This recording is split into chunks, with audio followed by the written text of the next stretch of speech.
जय श्री राधे राधे। महाराज जी राधे राधे, आपके चरणों में कोटि कोटि नमन। महाराज जी, बचपन से ही गुरुवाणी और श्री गुरु ग्रंथ साहिब से प्रेरणा लेता रहा हूँ और सिर्फ वही मन लगता था। परंतु जब से आपके दर्शन किए हैं, कुछ अलग सा आकर्षण हो गया है। ऐसा लगता है कि मैं आपके चरणों में आ जाऊं। अब ये कैसी दुविधा है, कृपया मार्गदर्शन। नहीं, हम आपसे प्रार्थना करेंगे कि जो आप वाणी सुन रहे हैं हमारी, हम तो अज्ञानी जीव हैं। गुरु कृपा, गुरु वाणी ही बुलवा रहे। गुरु वाणी ही सब कुछ है, वही बुला रहे। तो आप गुरु वाणी का ही प्रताप मानिए।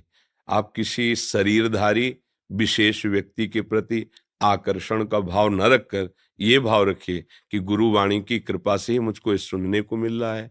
गुरु ग्रंथ साहब की कृपा से मुझे सतमार्ग में कैसे चलना है या प्रगट में प्रेरणा मिल रही। पर प्रधानता गुरु ग्रंथ साहब की रखिए, गुरु वाणी की ही रखिए और नाम जप कीजिए। जो प्रश्न हो उसका समाधान कर लीजिए और प्रभु के मार्ग में चलिए।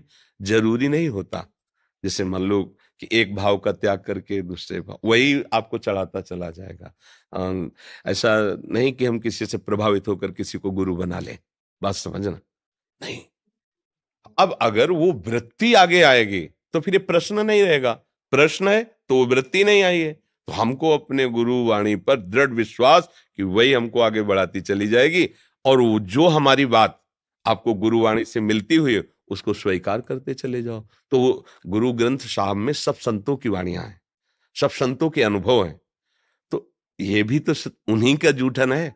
अगर जो निकल रहा है तो उन्हीं का तो जूठन है। तो बिलग तो कुछ हुआ नहीं ना। तो बिलग मत मानिए और निष्ठा गुरु ग्रंथ साहब की रखिए। वो साक्षात गुरु हैं।